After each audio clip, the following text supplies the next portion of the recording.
This is the Marketing Minute with Eric Rhoads, author of the #1 Amazon bestseller, Make More Money Selling Your Art, Proven Techniques to Turn Your Passion into Profit. Oh, in the Marketing Minute, I was sleeping there. In the Marketing Minute, I answer your art marketing questions. You can upload your video questions at artmarketing.com/questions, or you can email me, eric@artmarketing.com. Amadine, our producer, what is the first question? The first question is from Jen Wendling from Syracuse, New York. I am a new artist. I'm just starting to put my work out there. I've sold some pieces. What is your recommendation for new artists? And do you have any advice on how I should manage my reputation online and in person? That's a really great question. It's very astute of you to ask that question because if you're just kind of starting and nobody really knows who you are, I mean, some people do, obviously. There's an old quote, right? The old quote is, you never have a second chance to make a first impression. And so many artists start out and hurt their careers by making really silly mistakes, reputation mistakes, marketing mistakes. And I'm not just trying to hawk my book, but you need to read my book, Make More Money Selling Your Art. That's a really good place to start. But let's just talk about that in case you don't read it. By the way, I've got a great blog at artmarketing.com too. So what I would recommend, you're brand new. You first off want to say, okay, what do I want out of my career? What is my grand vision? Now, I don't know what age you are, Jen, but I'm going to pretend you're 25. Okay. And I'm going to pretend you have a 50-year career ahead of you. And if you plant the right seeds now and continue working the system, you're going to be able to be, by the time you're relatively, not terribly old, if you do it right, let's say 5 or 7 years from now, you could be considered a very important artist.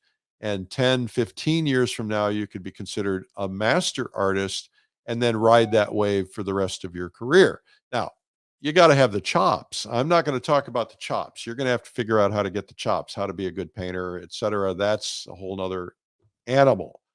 And I know CW is going to have talked about that a little bit. So I think the first thing to understand is, well, what are my goals? What is my 5-year, 3-year, 2-year, 1-year goal? What do I need to do?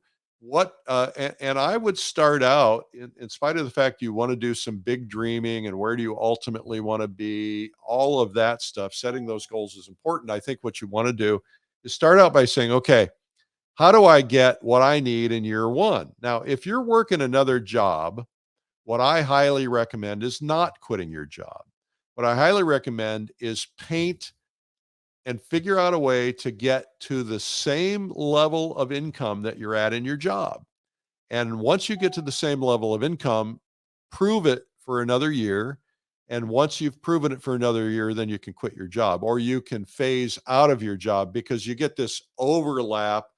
And that's a really great way to do it, because it takes some of the risk out of it. And that can be nerve wracking, because you quit your job, you don't have any income, you're under a lot of stress unless you've got savings. A lot of us don't. So I think that's one of the things you want to do. And I have a whole video series just about that one particular topic somewhere. I don't know where it is, but we can find it. Anyway, the idea here is, you got to, everything you do isn't going to go perfect. And you're going to make a lot of mistakes, and mistakes are important because you grow from mistakes. And it's better to make mistakes when you still have an income, because once you're relying on your income, if you make those mistakes, they're going to be harder, more costly. So I would recommend that procedure. But where you're going to start is, you got to start building a collector base, people who are interested in your work. You got to start building a database of people who have expressed interest in your work, and a database of people who have expressed interest in your workshop. You got to build the right kind of website. And most people do websites wrong. There's a whole chapter on that. And you need to look for ways that you can get frequently in front of people in a tasteful way, so that they're going to see your artwork. And a lot of people do that with newsletters. And I have a whole section on newsletters, because most people do newsletters completely wrong, and they make it all about them and nobody cares about you. I'm sorry. I don't mean to offend you, but they don't even know you yet. Why would they want to read your newsletter? Unless you do something in your newsletter that is really interesting to them. So look for something they care about, make it about them, and then pepper it with the stuff about you, and it's gonna go much better. The idea is you want to build your own media, and when you build your own media, that means you get them on your list, and that way you can talk to them through email, etc. Now, there's the whole social media marketing thing, uh, and that's very important, more important than ever, but it's not everything. And if you are of the generation that has grown up with only social media, you're going to assume that nothing else exists. And I have a mentor that I actually have paid a lot of money to teach me a lot about marketing. And one of the things he says is if you're only digital, you only have half of a business. And what he means by that is there are other ways to generate income. A gallery is not digital. You might be advertising a gallery on Instagram or Facebook, or they might be advertising you, but that's not where you reach everybody. There's certain people who have money who are not looking at your Instagram or your Facebook, and you'll never figure out how to reach them all. And so, what you want to do is ask yourself, where is the money? How can I stand in the river where the money is flowing? So what are the rivers where money is flowing? Well, art shows is a river where money is flowing. You've got uh, tent shows, in your local community. If you're up for it, if you're good enough, you have these art shows like the LA art show, Palm Beach art show, Baltimore, those kinds of things, where you can buy a booth. They're expensive, but they're probably worth it. Um, you have art magazines like My Fine Art Connoisseur. I got all these billionaires who read it and buy art. One advertiser tells me he gets $80,000 average sales from each ad, but that's a cumulative effort. And also he sells, $500,000 paintings. So you got to try a lot of different things and you got to stick with it because you're in it for the game, the long haul. And what typically happens when people are first learning marketing, they like, oh, I tried that, didn't work, I'll go somewhere else. And then, oh, I tried that, it didn't work, I'll go somewhere else. And you keep doing that and you just burn out everything. When if you stick with something and you just keep building on it, you build momentum over a long period of time. So that's kind of a first piece of that. The second thing is about reputation. Now, reputation matters more than you can possibly imagine. If you make the wrong moves early, you are getting yourself in trouble. Okay, so let's just assume that you get invited into this gallery and you haven't done your homework and it turns out the gallery has a bad reputation and they're taking advantage of people and they're not paying their bills and they're not paying their artists and everything is going wrong with them. You get tainted by their reputation. On the other hand, if you got invited into like one of the top galleries, a super important, high reputation, they know that they only select the best, that's a booster to your reputation. And there's a middle ground. You're going to have to go into that middle ground before you go into the high ground, typically, not always. But you want to ask yourself, can I be patient? Can I take my time to get invited into the right places? I have whole chapters and videos on getting invited into art galleries, and getting invited is the answer. You don't want to call on them. Sorry, don't do it. There's a whole reason, and that basically is you're going to annoy them, and they don't want to be annoyed. So get yourself thinking about your reputation. What does my brand look like? Am I elegant? Am I cheap? Am I colorful? What is the brand? What do you want to stand for? Watch branding. Don't copy branding because people come up with branding concepts and strategies because they have a specific thing in mind that may not be what you think it is. But try to figure out, who has been buying my paintings? What can I understand about them? What do they like about them? What is the story behind them? Write stories for every painting. I I think this is really critically important. Stories stick, and 50% of the people who look at your paintings in a gallery environment are not the kind of people who can get it. You know, 50% are like, "Oh, I get it," and 50% need to be told how to get it. Seems crazy. That's just human nature, right? You get it. I get it, but somebody who's of a particular type of person, they're not going to get it. So think in terms of that and then start building.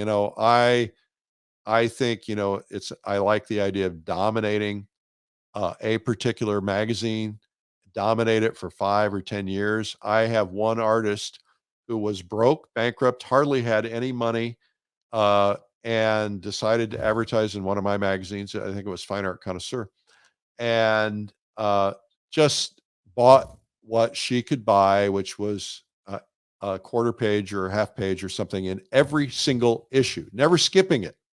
And it was hard. And I said, look, after the first year, you're going to feel a little nervous about this because you're spending this money and you're not really feeling the result, but you got to build your brand and your reputation. And after that, all of a sudden, invites started coming in to be judges and to do galleries and to do shows and stuff like that, and things started selling and moving, and then better galleries came on board after a few years, and she was able to get rid of the crummy galleries, and it just was like elevating up, and has stuck with it for 10 years, and it has put this person into superstar status. Now, you got to be able to paint or draw or sculpt or whatever it is you do, photography. So keep that in mind, but it's a long game and you got to play the long game if you want to succeed. Well, also, I should mention that, there is no difference between your personal reputation and your business reputation. I had a gallery owner, I've told this story a few times, gallery owner in a major, big city, big gallery, important gallery, fired fired an artist because the artist kept posting pictures of the crazy stuff that he was involved with in you know partying and stuff like that. And now you could probably tell yourself a story, well, that's the reputation I want, but the gallery got complaints about it. One lady wanted to it turned her off so much, she wanted to get a refund on her painting because she didn't like what the artist was standing for. So you got to keep that stuff in mind. I had another artist friend who's very prominent, and he insists on sharing his political opinions on social media. And no matter what you think, and no matter how much you want to stand for what you stand for, which is fine, but just know if you do that, you're going to make 50% of the people hate you. Sorry, it's the truth. They're not going to be able to overcome that. And, you've seen this. I mean, you've seen people who have boycotted companies because they got political, and they just, these companies shouldn't be getting political. I don't want to get political. Anyway, that's about online reputation.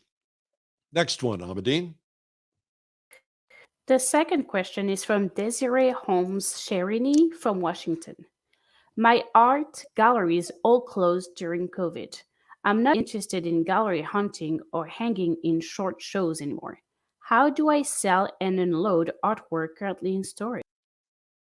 All right. Well, so I'm going to get a little down on you here, Desiree. No offense intended, but it sounds like you've given up. Look, in the world of business, and if you're selling paintings, you're in the world of business. You're a small business, whether you like it or not. And in the world of business, you're going to get your gut kicked in. You're going to get your teeth kicked in. You're going to lose paintings. I had 12 pieces in a gallery out west. The gallery went bankrupt. I never got my paintings back. Luckily, by some stroke of luck, I was at a party. I met a guy. I talked to him. He says, "Oh, we've been looking for you. My sister owned this gallery, and we gave up looking for you, but we have all your stuff." And they sent back in 10 years, 12 years later. Miracle. But for years, I thought I'd been burned. You're going to get burned. It's part of doing business. You don't like it. I don't like it, but it's part of doing business. And if you give up and say, well, I'm not going to go into any galleries because all my galleries closed during COVID, guess what? Not all the galleries did close. There are great galleries out there that are thriving, not just surviving. And there's a lot of other things that you should be doing. So if you're giving up on galleries, if you're giving up on shows, don't give up. Now, if you decide you want to give up because you just don't want to put up with it anymore, I get it. That's fine. You might be at a stage in your life where you just don't want to do that kind of work. But the reality is, if you're going to sell artwork, you got to do the work. And it's a pretty much full time job. I always say, if you're marketing your own art, you got to spend 20% of your time, which is roughly 2 hours a day or one day a week out of your 5-day week to work on marketing your art. It's just, you got to work it. You got to be talking to people. You got to be selling. You got to be marketing it, putting shows together, all this stuff. I mean, it's just all part of it. And if you don't do it, you're not going to get the results you want. The more you're willing to put into it. And in the early stages of your career, you put all that time and effort into it, and then you don't have to do as much. You still got to do it, but you can't completely disappear. But if you keep it alive, keep the train running, you're going to have a big impact. But how do you sell? And in this case, she says, unload artwork currently in storage. Well, okay, so if you want to just unload everything, let's say you're not going to paint anymore, you're not going to try to market your art anymore, you just want to unload everything. Well, there's a lot of things. You can do a garage sale. I know it sounds silly. You can do an art sale like a garage sale. You can do a Facebook Marketplace. If you want, you can place some ads or local ads, depending on the prices and how many paintings. You can place some local ads, in the local media, the newspaper, websites, whatever. If you have something here in Austin, we have the East Austin studio tours. You can participate in that, get space in one of those studios with somebody else, pay them for a little of their time or whatever, put your work in there, and they get big crowds through. You can sell that way. You can try to sell it online and, put together a website with all the stuff that you're offering. If you're trying to get rid of it, then it's all about price, right? Because if you're willing to dip price, you're going to get rid of things much faster. If you're not willing, then it's going to take longer. You can still do it, but it's going to take longer. I think that the real question is, how do I sell artwork if I don't want to do shows and be in a gallery? And that becomes pretty much a self-marketing strategy. That means you're promoting online, you're promoting on social media, you have a very specific strategy for social media, and you also are promoting in other places because, as I've said before, stand in the river where the money is flowing, right? So get into art shows, but you don't want to do art shows. I get that. But where can you stand where the money is flowing? Well, I've got art magazines that have rich, wealthy collectors who love art. And so that's a concentrated audience of people who are going to buy paintings, proven to buy paintings. So, you got to get known there, build your brand, that kind of a thing. And those things matter over time. Now, if you are Desiree, you're kind of like done with this, you're at the end of your career, you just don't want the paintings around anymore, you're not going to paint anymore. I'd probably just go to somebody locally who's already set up. Maybe it's an art gallery, and just say, listen, get rid of these. I need a minimum of, X number of dollars for each of these, or, I'll sell you the whole bunch for X number of dollars, and let it become their problem. And they might have a big sale, or, maybe you can get somebody, if you have a list and you have people who have collected your art in the past, do a studio sale. I'm retiring and I'm getting rid of everything, and this is your big opportunity. And by the way, these paintings are going to be more valuable than ever because I'm not going to paint anymore. Right. So, and you need a story. Everybody needs a story. Now, my rule is the story has to be true. You can't lie, but you need a story. I've decided to stop painting. I made a great career and I had a lot of fun, but I've decided to focus on travel. So I'm going to sell out all my inventory. Or, maybe you have a health issue and you can say, I've developed a health issue and my hands aren't going to be steady for much longer. You can come up with some story, but it's got to be a true story. You can expand on it, you can enhance it, but don't lie. Don't lie. That's important. Okay, that is today's Art Marketing Minute. This has been the Marketing Minute with Eric Rhoads. You can learn more at artmarketing.com.